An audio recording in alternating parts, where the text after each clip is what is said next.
शायद खबर कई का लोगों रुख को कर भी नहीं लेता था। हूं सर, आता हूं लौटकर। तेहरान पर इजराइल का हमला, नेतन्याहू ने सुरक्षा कैबिनेट की बैठक बुलाई है। तेहरान पर इजराइल का हवाई हमला शुरू हो गया है। जो जानकारी मिल रही है, करीब 15 फाइटर जेट्स के साथ तेहरान पर यह हमला किया गया है। तेहरान के आसपास के इलाकों में जाहिर सी बात है कि इसमें लोकेशन बहुत खास मायने रखती हैं। जिस तरीके से ईरान ने यहां पर हमला किया है, क्या ये हमला वहां पर हुआ है जहां से मिसाइल फायर की गई हैं? क्या ये हमला उन लॉन्चर्स पर हुआ है जो अभी भी बचे रह गए हैं इजराइल के हमलों में? क्या इससे पहले कि अमेरिका हमला करे, इजराइल ईरान के एसेट्स को खत्म कर देना चाहता है? विंग कमांडर भारत भूषण, अपना जवाब पूरा करें सर। ये तो करेंगे करेंगे। अमेरिका तो अभी छोड़ेगा नहीं, क्योंकि अब उनको चाहिए कि एक भी चीज ईरान से महंगे नहीं चाहिए। और उनके जो इंटरेस्ट है, अपनी पब्लिक को भी बताना पड़ेगा कि भाई साहब ये तो क्या हो गया। अब तो इसलिए मुझे लगता है कि अमेरिका जबरदस्त जवाब देगा। और अभी तो कोई मतलब वहां पे गुंजाइश ही नहीं है कि कोई समझौता, कोई पीस ट्रीटी, कोई डिस्कशन की बात ही नहीं रही। अब दोनों ऐसे आ गए हैं कि एक जब तक दूसरा हारेगा नहीं तब तक नहीं होगा। तो अब ये तो इसमें और एक बात ये होगी कि थर्ड फ्रंट जो इनकी जो होती है, स्लीपर सेल्स, शायद ये भी कुछ एक्टिवेट करेंगे। जो पता नहीं कहाँ कहाँ उनके लोग छिपे हुए लोग बैठे हैं। और एक तरह सिंपथी वेव भी चलेगी, बिकॉज जिस तरह से अमेरिका में भी ये चल रहा है कि भाई ये क्यों मारा, नहीं नहीं जाना चाहिए था। तो वही उस तरह से कई अरब देशों में भी इनके लिए थोड़ी सहानुभूति रहेगी। तो मुझे लगता है कि ये तो अभी जरा आगे ही कुछ कॉम्प्लिकेटेड कहानी बन गई है। हम्म।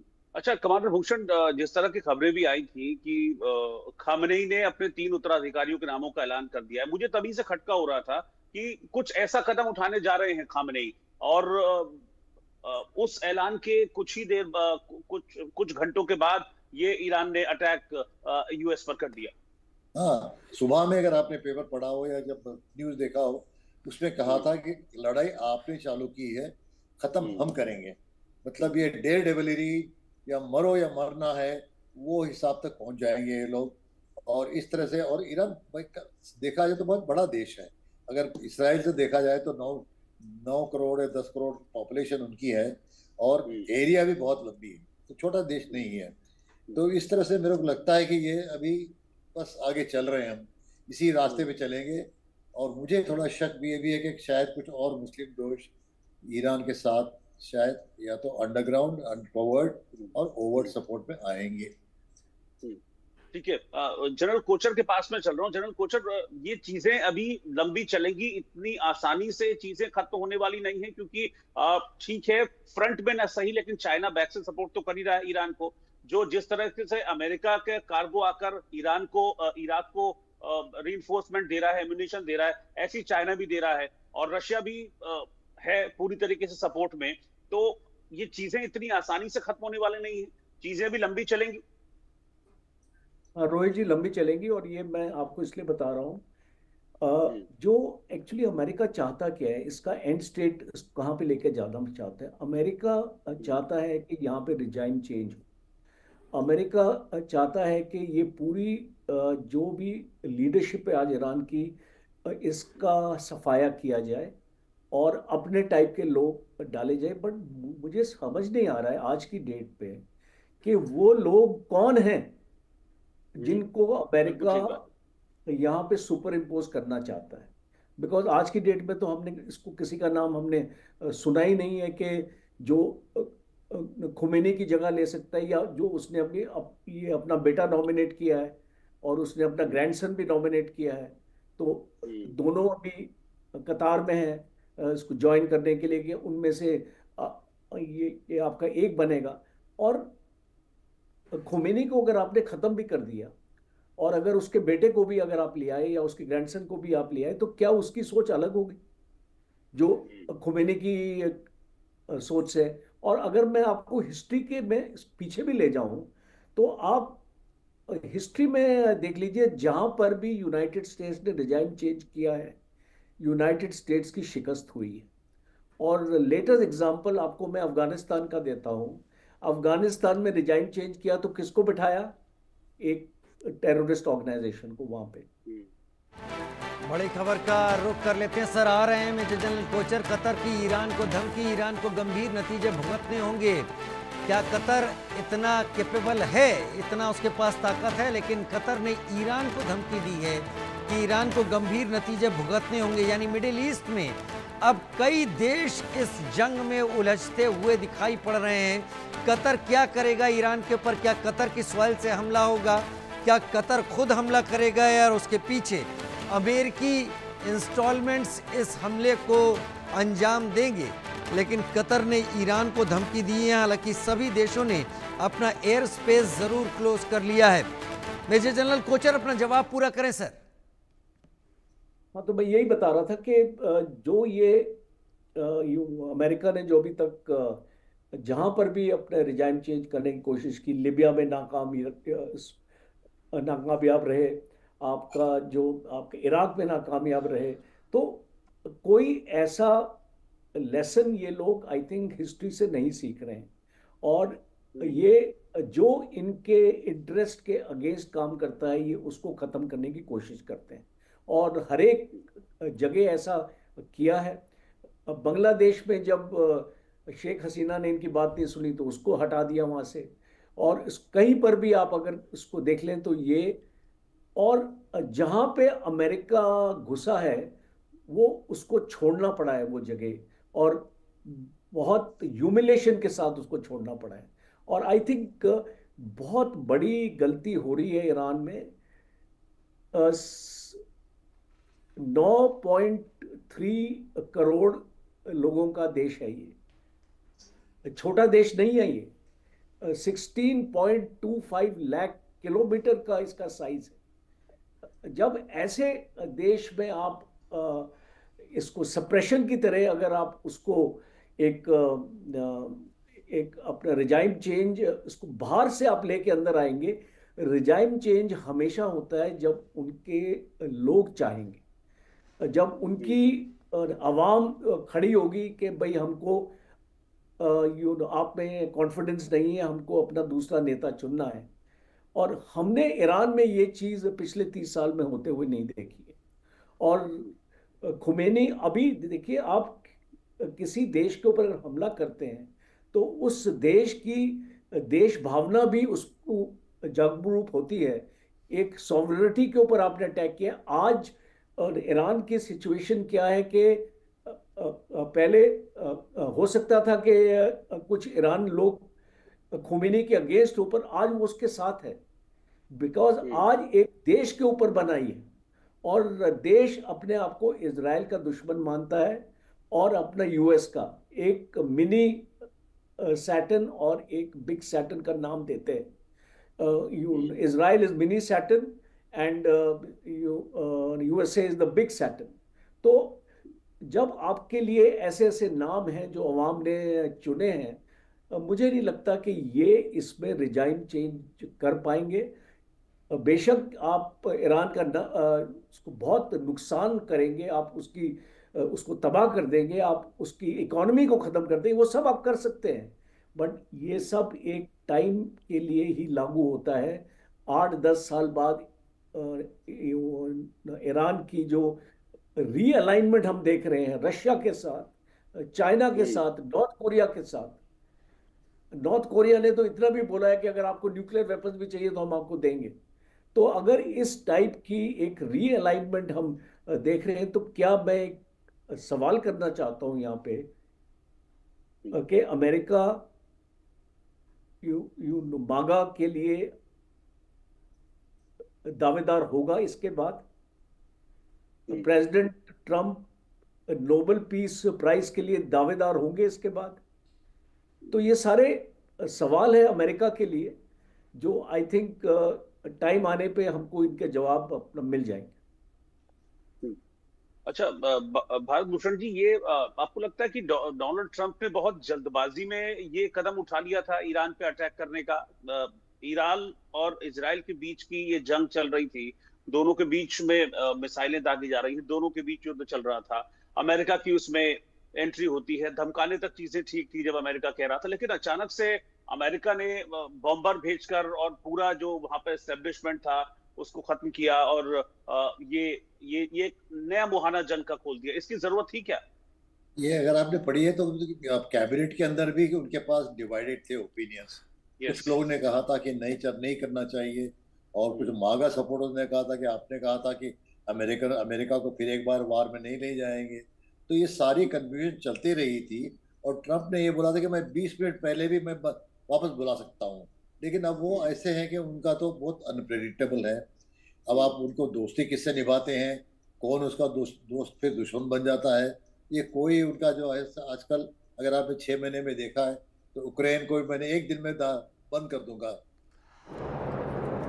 बड़ी खबर इस वक्त की, बड़ी खबर, सिचुएशन रूम में बैठक कर रहे हैं ट्रम्प की। जो इस वक्त जानकारी सामने आ रही है, अधिकारियों के साथ डोनाल्ड ट्रम्प की बड़ी बैठक इस वक्त जारी है। कुछ ही देर में कोई बड़ा फैसला ले सकते हैं डोनाल्ड ट्रम्प। सिचुएशन रूम में बैठक कर रहे हैं ट्रम्प, कुछ ही देर में बड़ा फैसला ले सकते हैं डोनाल्ड ट्रम्प। बड़ी खबर इस वक्त की, क्या अमेरिका रिटेलिएट करेगा? क्या आज की रात या आज कल सुबेरे तक कोई हमला होगा? ये यहाँ पर बड़ी बात है। अधिकारियों के साथ ट्रम्प की बड़ी बैठक इस वक्त जारी है, अमेरिका के प्रेसिडेंट डोनाल्ड ट्रम्प की। वो फैसला क्या होगा ये भी देखना होगा, वो फैसला किस तरीके का होगा ये भी देखना होगा। इस बीच इजराइल भी हमले कर चुका है, लेकिन अब ट्रम्प के इस बैठक के बाद बड़े फैसले की उम्मीद है। विंग कमांडर भारत भूषण, अपना जवाब पूरा करें सर। जब आप सुबह कल उठोगे तब तक शायद मालूम हो जाएगा कि अमेरिकन एयरक्राफ्ट कैरियर से कई जहाज अटैक कर चुके हैं, क्योंकि उनको अमेरिका से जहाज मंगाने की जरूरत नहीं है। ऑलरेडी उनकी एयरक्राफ्ट कैरियर रखी हैं, उनके बेसेस हैं। और शायद सुबह आप जब देखोगे या उठोगे, पेपर अखबार पढ़ोगे या न्यूज़ देखोगे, तो तब तक शायद ये मालूम हो जाएगा कि अमेरिका ने, क्योंकि उनका भी इज्जत का सवाल है। एज सुपर पावर वो चुप नहीं बैठ सकते, उनको तो करना ही है, नहीं तो फिर उनका कोई नाम ही रहेगा नहीं बाहर। तो इसीलिए मैं तो कहता हूँ कल सुबह तक इंतजार करिए, उसका न्यूज़ पक्का आ जाएगा। क्योंकि आधे घंटे पहले वो सिचुएशन रूम में गए थे, तो डिसीजन तो obviously always America aggressive posture लेता है, तो ये होगा ही होगा। सुबह तक आपको शायद अमेरिका के 150 जहाज अटैक कर चुके होंगे। नहीं, मेरा सवाल फिर वही है कि अमेरिका को जरूरत क्या थी डायरेक्टली इन्वॉल्व होने में? वो रीइंफोर्समेंट भेज रहा था, सारी चीजें कर रहा था, ठीक है, वो चाइना भी कर रहा है, वो शायद रशिया भी कर रहा है, लेकिन डायरेक्टली इस तरीके से दो देशों की लड़ाई में यूएस का इन्वॉल्व होना, ये ट्रम्प का स्टैंड था सिर्फ और सिर्फ?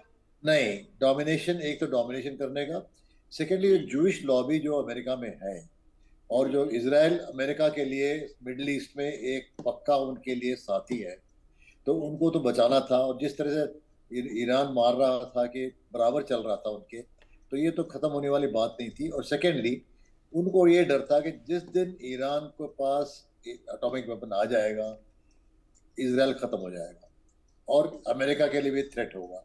तो यही जो जैसे जैसे काम चल ही रहा था, उन्होंने कहा चलो इसी काम में हम भी अपना हाथ साफ कर लेते हैं इस चक्कर में। तो ये तो उनको अपॉर्चुनिटी मिली थी, क्योंकि फिर अगर नए नए वार में जाना पड़ेगा तो फिर एक नई स्थिति निकालनी पड़ेगी। अभी तो चल रहा था, तो उसमें उन्होंने कहा चलो हम भी अपना काम खत्म कर देते हैं। तो ये है कि जूइश लॉबी भी बहुत स्ट्रांग होती है अमेरिका में, तो उसका भी तो उनका, क्योंकि इसराइल मार खा रहा था एक तरह से, कि इतने दिन तक इसराइल ने एक्सपेक्ट नहीं किया कि ईरान मारेगा इतने दिन तक, तो उनके लिए भी डर था कि भाई इसराइल को मार पड़ेगी। अब आज रशियन प्रेसिडेंट ने भी ये कहा था कि मैं क्यों ओपनली नहीं बोल रहा हूँ, कि बोले कि हमारे 2 मिलियन लोग रशियन स्पीकिंग इसराइल में रहते हैं, हमारे पास भी कोई 20 लाख मुसलमान है, इसलिए मैं उधर भी नहीं बोल सकता हूँ, दोनों मेरे दोस्त हैं। लेकिन मैं मध्यस्थता करने तैयार हूँ, क्योंकि उनकी भी, जैसे हमारे लिए भी कभी कभी होता है ऐसे कंडीशन कि भाई दुविधा में पड़ जाते हैं कि बोले ना बोले, तो वो भी उनके पास भी ऐसी है। लेकिन कुछ आश्वासन जरूर दिया होगा, फॉरेन मिनिस्टर गए थे वहाँ पे, कुछ तो कुछ बात हुई होगी जो पब्लिक नहीं है, तो उसके तरफ के बाद ही ईरान ने शायद कहा कि चलो अब जवाब देते हैं। ठीक, अच्छा जनरल कोचर, अब आप समझ लीजिए कि ईरान ने ये अटैक करके अपनी जो बर्बादी की स्क्रिप्ट है वो उस पर खुद मोहर लगा दी। अमेरिका छोड़ेगा नहीं, अमेरिका कहते हैं ना कि बिल्कुल मारेगा अमेरिका, और मुझे लगता है कि खत्म होने तक मारेगा। तो क्या आपको लग रहा है कि इस सिचुएशन में जब अमेरिका खुलकर सामने आ गया है, तो ईरान के दोस्त कहने वाले रशिया और चाइना का एस्केलेशन इस मामले में कुछ बढ़ेगा और कुछ और वो फ्रंट में आएंगे, या जैसे हैं वैसा ही उनका स्टैंड रहेगा? नहीं, फर्क पड़ेगा रोहित जी, बिकॉज अगर आप इतना इसको नुकसान पहुंचाएंगे एक देश को, और अगर आपकी एक स्ट्रैटेजिक पार्टनरशिप है रशिया के साथ, आपकी ईरान और रशिया की एक स्ट्रैटेजिक पार्टनरशिप है, और चाइना का मैं एक यहाँ पे जिक्र करना चाहता हूँ। जब हम अमेरिका की बात करते हैं कि वो ईरान के पीछे इतना क्यों पड़ा, चाइना की बहुत इन्वेस्टमेंट है ईरान में आज। और आपको याद होगा कि 1-2 साल पहले चाइना ने सऊदी अरेबिया और ईरान के बीच में दोस्ती कराई थी, बातचीत कराई थी, उनके एम्बेसीज को उसको रिस्टोर कराया था। तो जब हम इन बैकग्राउंड में बात करते हैं और चाइनीज इन्वेस्टमेंट्स की बात करते हैं ईरान में, ये अमेरिका को बर्दाश्त नहीं था। और इसीलिए बिकॉज अगर एक ईरान को ख़त्म ये इसलिए करना चाहते थे बिकॉज यहाँ पे चाइना का इन्फ्लुएंस बढ़ता जा रहा था।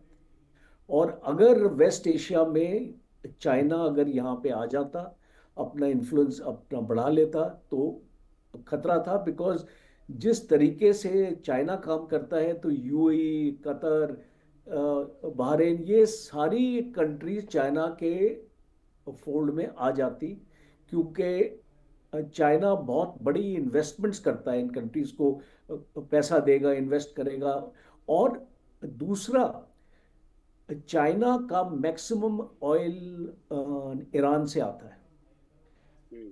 90% ऑयल चाइना का ईरान से आता है। आप इस इंपॉर्टेंट पहलू को अपने डिस्कशन में जरूर लाइएगा, बिकॉज अगर आप ईरान की ऑयल कैपेसिटी को कम करते हैं या उसको आप चोट पहुंचाते हैं। इजराइल ने उनकी 2 रिफाइनरीज पे अटैक किया है शुरू में, आपको अगर याद होगा।